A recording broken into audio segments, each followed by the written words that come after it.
काल दिलेले MCQs कुण पाठवलेत बघा.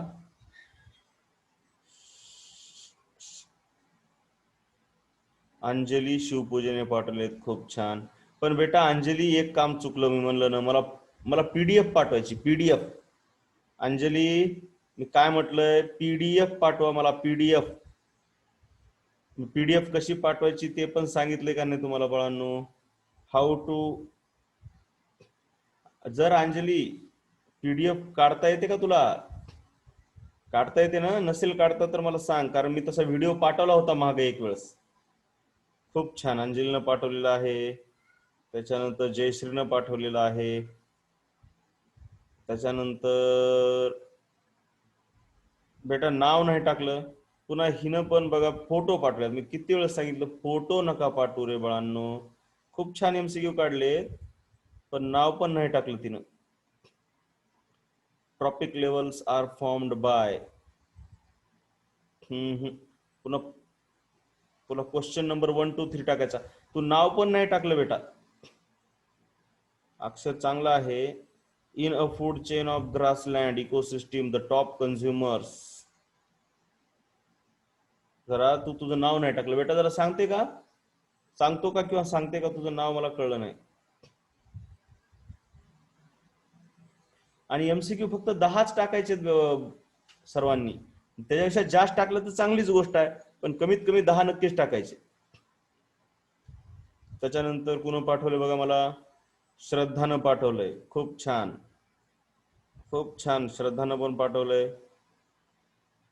ऋतुजानं पाठवलेलं आहे. ऋतुजा तुला आपले ऋतुजाची दिदी आपली, काय मला तुझं खरं नावच येत नाही. काय नाव आहे तुझं खरं? श्रुती. हा श्रुती, तू पाठवलीस. फक्त तुला मी सांगितलं काय चुकलंय ते. अर्ध्या चॅप्टरवर नको काढू, पूर्ण चॅप्टरवर काढायचा. खूप छान MCQ आहेत, नो प्रॉब्लेम. आता हे विद्यार्थी सतत पाठवत आहेत. आता गौरवनं नाही पाठवलं, मी गेल्या वेळेस पण सांगितलं होतं. आता मला घरी छडी घेऊन यावं लागते गौरव. गेल्या वेळेस पण तू असंच केला होता. प्रत्येक वेळेस जर तुला असं सांगावं लागलं,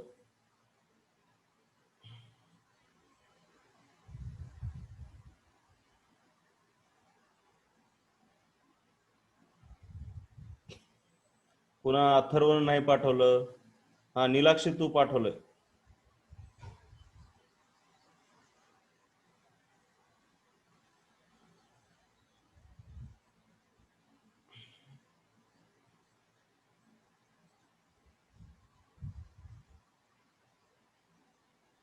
ठीक आहे, आणखीन कुणाच राहिलंय का नाव? मला जरा, मी पाहायला येतोय, स्किप झाला असेल. बाकी बाकी लोकांनी नाही पाठवलं. फोटो पाठवलेत नीलाक्षी, मग PDF करून पाठव. मी काल अब्सेंट. बरं ठीक आहे, मग तू अब्सेंट होता तर व्हिडिओ बघितला असशील ना बेटा? काल मी अपलोड केलेत बघ व्हिडिओ, बघून घे. अब्सेंट राहू नका, सर्वांनी सांगतोय. चला बाकी जयश्री, कनिष्क, कार्तिक आज पाठवतो म्हटलाय. प्रसाद तू तर कधीच पाठवत नाहीये बघ. मला घरी फोन करावा लागेल. मी जास्त असं करत नाही, परंतु समजून घ्यायचं. ओमनं पण नाही पाठवलं. श्रुती फुलमंटे, तुझे मागच्या वेळेस खूप छान आले होते क्वेश्चन, ह्या वेळेस नाही आले श्रुती. प्राजक्ता, पुणे, वैष्णवी, शांतनू, सर्वांनी पाठवायचंय. असं नका करू. एक लक्षात घ्यायचंय, मी पुन्हा सांगतोय बाळांनो, मी पुन्हा सांगतोय. मी एखादी गोष्ट तुम्हाला करायला सांगत आहे सतत, म्हणजे त्याच्यामध्ये काहीतरी मिनिंग असतो. उत्कर्षानं नाही पाठवलं, शुभमनं नाही पाठवलं. सर्वांनी सेंड करा. मी उगी नाही सांगत तुम्हाला सेंड करायला. त्याचं पुढे चालून खूप फायदा आहे, तुम्हाला लक्षात घ्या. क्वेश्चन कसे फ्रेम होतात, लॉजिक कसं फिरवायचं. फक्त 10 प्रश्न काढायचे तुम्हाला, आणि असं लॉजिक फिरवलं तर तुम्हाला चांगले प्रश्न आणि चांगले पुस्तक वाचलं की लॉजिक कळतंय त्यांचं. अदरवाईज नुसतं डंब राहतात काही जण. म्हणजे बायोलॉजीमध्ये असे साधे प्रश्न आले होते ह्या नीटला, पण फक्त इंग्लिश कळत नव्हते त्यांना. कसं फिरवलंय. पुस्तकं तर अख्खं पुस्तक वाचतात NCERT, 12वी 11वी वाले, परंतु प्रश्न पडला की येत नाही, आठवत नाही म्हणतात. आणि नंतर घरी येऊन बघतात, अरे हे वाक्य तर मी वाचलं होतं. अरे बाळा, तू वाचलं होतं ते वाक्य, पण ते वाक्य वाचताना त्याच्यावर प्रश्न कसा पडेल त्याचा विचार केला नव्हता, म्हणून तुला ते प्रश्नाचं उत्तर आलं नाही. बघा, मी पुन्हा सांगतो, ही एक्सरसाइज तुमच्या डेव्हलपमेंटसाठी खूप गरजेची आहे, खूप गरजेची आहे, खूप. एक एक गोष्ट मी शोधून काढत असतो अशी. बघा, शेवटी तुमच्या मनावर आहे बाळांनो, आहे का नाही. प्रगती तुमची करायची हे तुमच्या मनावर असतं, आहे का नाही. प्रगती तुमची कशी करणार तुम्ही, ती तुमच्याच मनावर आहे. मी त्याच्यामध्ये येऊन काहीही करू शकत नाही. ज्याची इच्छा आहे त्याला मी पर्वताच्या टोकावर घेऊन जाऊ शकतोय, पण ज्याची इच्छा नाही त्याला मी काही करू शकत नाही. लक्षात घ्या, इच्छा सर्वात महत्वाची गोष्ट असते. ठीक आहे, भाषण बंद, काम सुरू. तर असा एखाद्या बॉडीवरती फोर्स लागायला ह्या दिशेमध्ये, तर ह्या फोर्सला लक्षात घ्या दोन पद्धतीत काम करतो तो. म्हणजे त्याला बघा, नीट लक्ष द्या, घाई नाही, अजिबात घाई नाही, जरा सोपं करून आधी सोपं सांगतो. बघा, फोर्सच्या ऐवजी मी दुसरा वेक्टर घेतो, ते म्हणजे डिस्प्लेसमेंट. त्याच्यावरून आधी सांगतो तुम्हाला. फोर्स पण वेक्टर आहे, डिस्प्लेसमेंट पण एक वेक्टर आहे. समजा तुम्ही एखाद्या ठिकाणावर असं गेलात,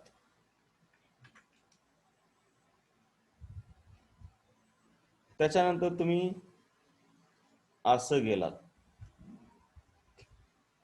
4 metre, let's say 3 metre, A B C. मग तुमचं डिस्प्लेसमेंट तुम्ही किती सांगता, सांगा बरं एक वेळेस. ह्या केसमध्ये डिस्प्लेसमेंट किती आहे? 7 नाही बेटा वैष्णवी, 4 आणि 3 7 हे डिस्टन्स झाला.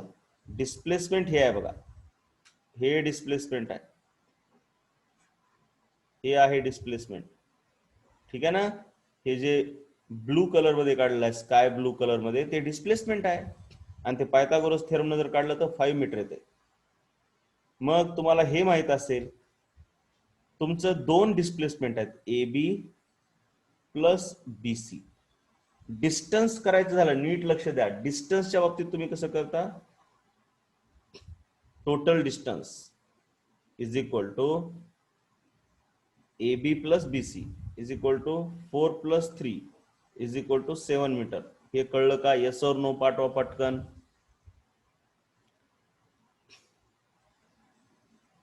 तर टोटल डिस्प्लेसमेंट याच्यासाठी नीट लक्ष द्या बाळांनो, घाई नाही झाली पाहिजे. टोटल डिस्प्लेसमेंट म्हणजे त्याला ए बी प्लस बी सी नसतं लिहायचं, कारण का ए बी प्लस बी सी 7 येते, त्याला असं लिहितात बघा, असं. हे काय आहे ते 11वीत कळेल. ए बी व्हेक्टर आणि बी सी व्हेक्टर ह्याची बेरीज. A B vector plus B C vector म्हणजे हा व्हेक्टर येत असतो, म्हणजे ए सी व्हेक्टर. आणि ते पायथागोरस थेरम न काढलं की 5 मीटर येत आहे. पण तुम्हाला सध्या एवढं तर माहिती आहे की डिस्प्लेसमेंट म्हणजे 5 मीटर आहे. मग टोटल डिस्टन्स म्हणजे ह्या दोघांची बेरीज, ह्या दोन स्केलरची बेरीज. तर डिस्प्लेसमेंट म्हणजे ह्या दोन व्हेक्टरची बेरीज, डिस्टन्स म्हणजे ह्या दोन स्केलरची बेरीज, डिस्प्लेसमेंट म्हणजे दोन व्हेक्टरची बेरीज. डिस्टन्स हा स्केलर आहे म्हणून ह्या दोन स्केलरची बेरीज, डिस्प्लेसमेंट हा व्हेक्टर आहे म्हणून ह्या व्हेक्टरची बेरीज. एवढं झेपलं का? हे झेपलं का सांगा? डिस्टन्स म्हणजे स्केलरची बेरीज, डिस्प्लेसमेंट म्हणजे व्हेक्टरची बेरीज. चला त्याच्यानंतर नेक्स्ट पुढे आता आपल्याला असं बघायचंय की आता हाच ट्रायंगल इथंच बघावं लागेल. आता ह्या ट्रायंगल मध्ये एसी हे झालं नेट डिस्प्लेसमेंट. ते कुणाकुणाच्या बेरजेपासून आलंय? ए बी आणि बी सी यांच्या नाही, ए बी व्हेक्टर आणि बी सी व्हेक्टर यांच्या बेरजेतून आलंय. एसी व्हेक्टर हे कुणापासून आलंय? ए बी व्हेक्टर आणि बी सी व्हेक्टर यांच्या बेरजेतून आलंय. हे असं लिहिलेलं कळलं का? एक लक्षात घ्या, असं नाही, असं नाही. हे चुकीचं आहे, हे चुकीचं आहे. एसी बरोबर एबी प्लस बीसी होत नाही, कारण एसी 5 आहे आणि एबी प्लस बीसी 7 होईल. स्केलरच्या रूपात ते होत नाही खरं, पण असं व्हेक्टर लिहिलं की ते खरं होते. ते का हे 11वीत कळेल. आता हळूहळूच घ्यावं लागेल तुम्हाला. मग मला सांगा, आता एक शब्द तुम्हाला सांगतो. तुम्ही बघा, एक सोपी गोष्ट बघूया आपण, तुम्हाला माहित असलेली. Computer. Computer is equal to CPU plus monitor plus mouse वगैरे वगैरे आहे, पण मी सध्या फक्त सीपीयू आणि मॉनिटर लिहितो. Vector is equal to square नाही. Vector is equal to square नाही म्हणलं ना. व्हेक्टर विषय तुम्हाला आत्ताच कळणं खूप अवघड आहे. 12वी मध्ये खूप कळेल, पण आत्ता घाई करू नका. मी जे सांगतोय ते बघा फक्त. आता कम्प्युटर म्हणजे सीपीयू प्लस मॉनिटर. मग मला सांगा, तुम्ही कम्प्युटरला कंपोनंट म्हणणार का ह्या पुढच्या दोघांना, म्हणजे सीपीयू आणि मॉनिटरला, दोघांपैकी कंपोनंट कोणाला म्हणणार? कोण आहेत कंपोनंट आणि कोण आहे कंपोनंट? एखाद्या वस्तूचे कंपोनंट. प्राजक्ताला कळलंय, नीलाक्षीला पण कळलंय, शुभम कळलंय. हा, सीपीयू प्लस मॉनिटर ह्या दोघांना तुम्ही काय म्हणणार? कंपोनंट आहेत हे. कंपोनंट म्हणजे पार्ट्स. कंपोनंट म्हणजे काय? पार्ट्स. आणि कम्प्युटरला तुम्ही काय म्हणणार? ह्या दोघांचं रिझल्ट. ह्या दोघांना जोडलं की रिझल्ट काय भेटतो? कम्प्युटर. त्याला म्हणतात रिझल्टंट. मी आणखीन एक उदाहरण घेतो. तुमच्याकडे असणारी सोपी वस्तू, बाबा उगा अवघड घेत बसण्यात काय अर्थ नाही, जिचे कंपोनंट तुम्हाला माहिती आहेत. घरातली बाईक. ठीक आहे, बाईक कशा कशाने बनलेली आहे? आता मी उलट तिरट लिहितोय मुद्दाम. टायर, त्याच्यानंतर तिची जी काही स्टील बॉडी आहे ती, आणखीन त्याच्यामध्ये टायर आणि स्टील बॉडी सोडून काय असतं बाबा? काही प्लास्टिक असतं. या सर्वांनी बाईक बनलेली आहे. तर मला सांगा, ह्याच्यामध्ये कंपोनंट कोण कोण आहेत? थोडक्यात सांगा, कंपोनंट कोण आहेत? यस नीलाक्षी, काय जबरदस्त कळलेला आहे. सांगा सर्वांनी. Good good good good good. हे बघा, हे झाले कंपोनंट. आणि हा काय झाला? बाईकला तुम्ही काय म्हणणार सांगा? बाईकला काय म्हणणार? Good, resultant. कंपोनंट आणि रिझल्टंटचा अर्थ कळला. म्हणजे ज्यांच्या बेरजेपासून हा बनतो त्याला रिझल्टंट म्हणायचं, आणि ह्याला त्याचे कंपोनंट म्हणायचं. हे दररोजच्या जीवनातलं झालं. हे झालं दररोजच्या जीवनातलं. मग आता समजा मी लिहिलं 8 इज इक्वल टू 5 प्लस 3. तर मला सांगा, ह्याच्यामध्ये कंपोनंट कोण आहेत? कुणाला कंपोनंट म्हणणार? 5 आणि 3. Good good good. आणि 8 ला काय म्हणणार? रिझल्टंट. रिझल्टंट. तसंच मला सांगा, आता याच्यामध्ये कंपोनंट कोण आहेत?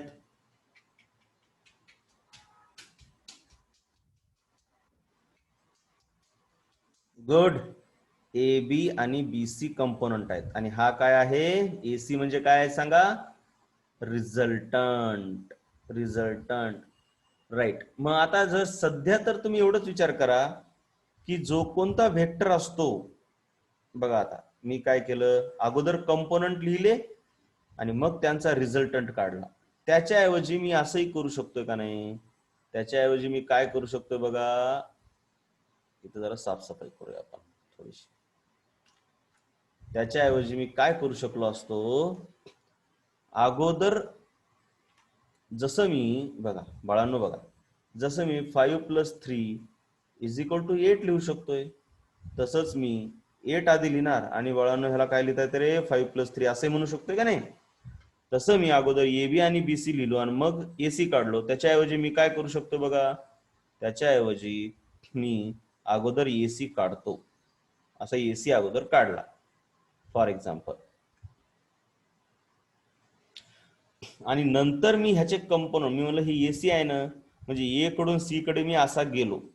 मी काय म्हणू शकतो, ह्याच्याऐवजी मी दुसऱ्या दोन पद्धतीनं पण हे काम करू शकतोय. कसं करू शकतोय, असा अगोदर जातो आणि असा अगोदर नंतर जातो.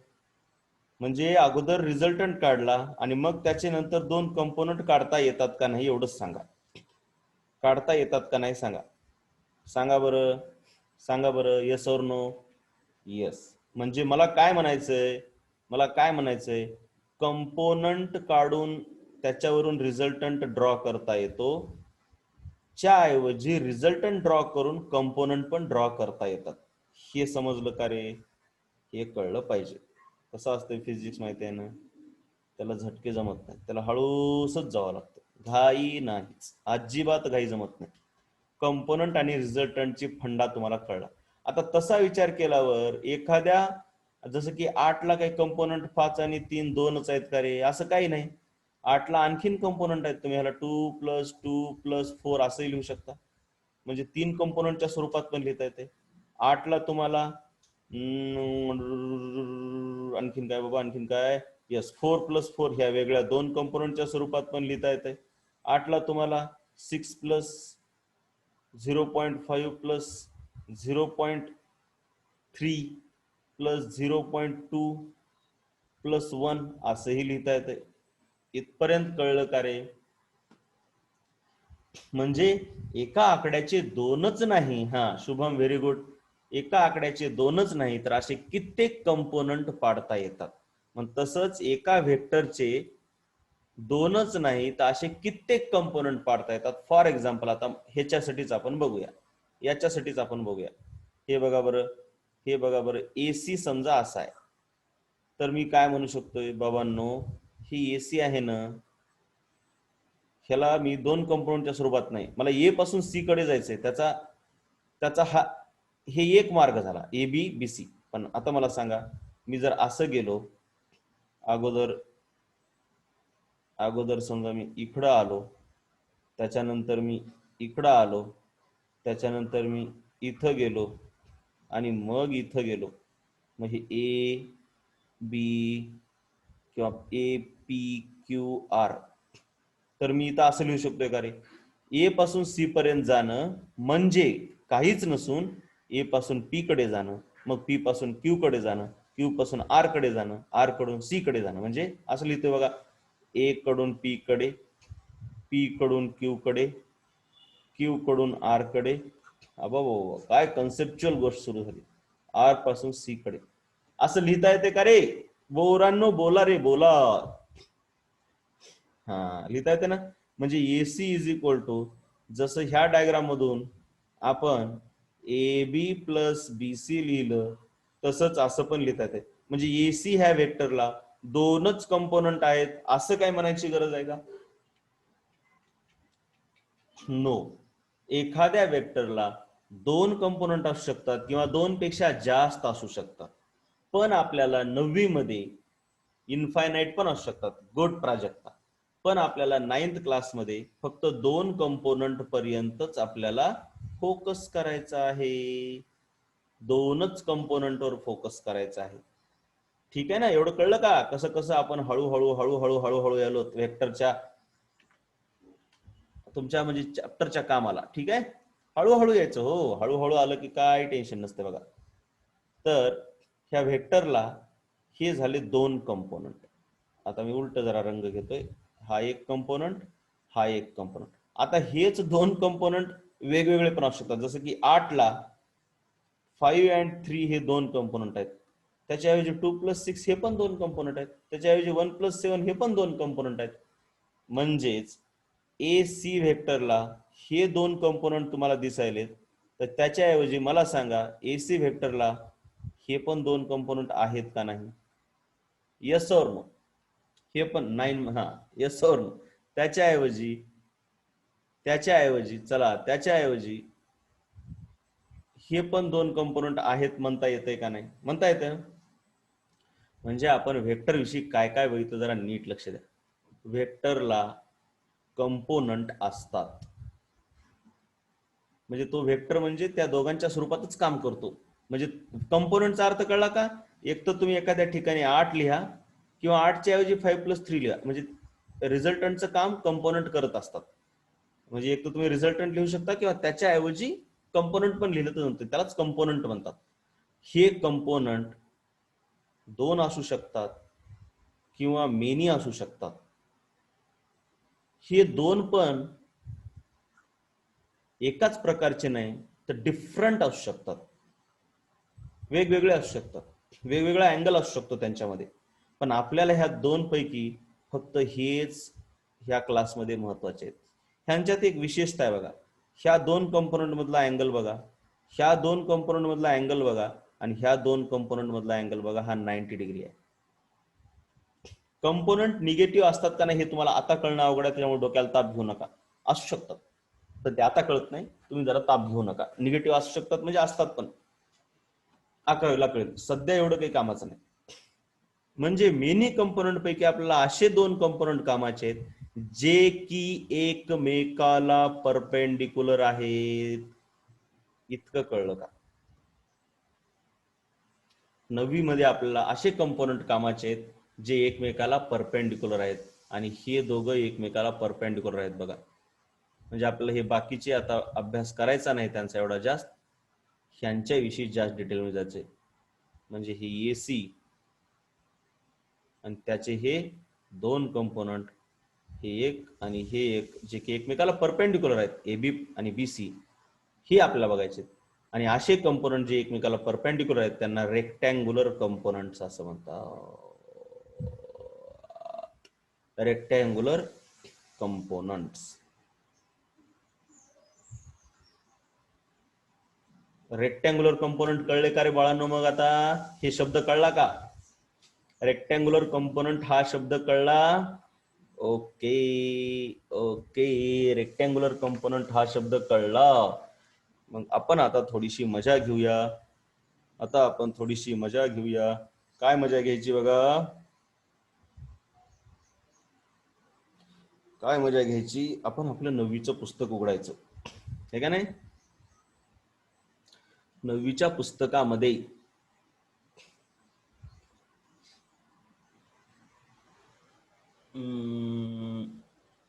26 पान नंबरवर, किती पान नंबर आहे बघूया आता.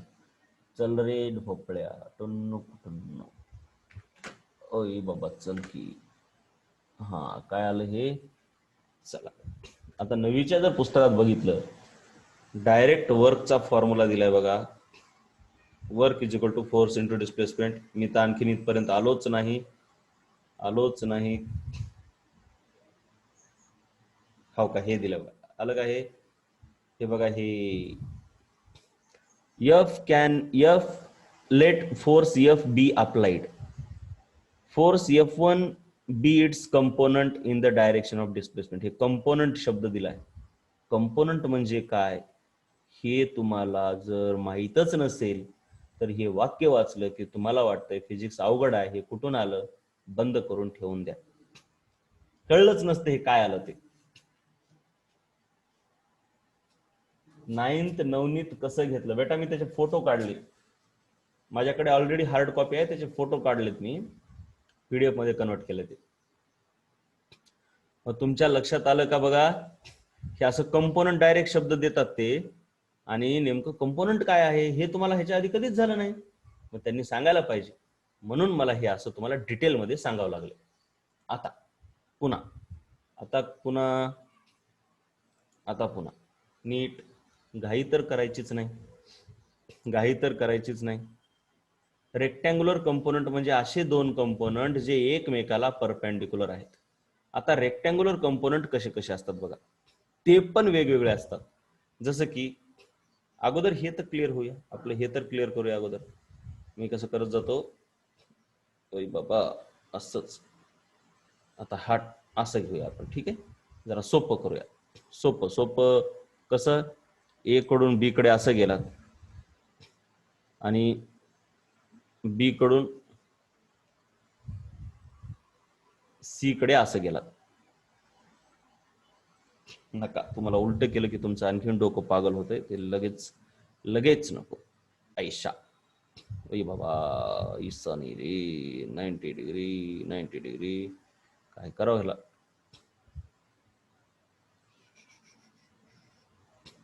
180 म्हणल्यावर हे असं होतंय का, फ्लिप हॉरिझॉन्टल. हा, असा होता आपला ट्रायंगल ए बी सी, आणि आपण हे असं रिझल्टंट आहे. आता ह्याला असं लिहिता येते बघा.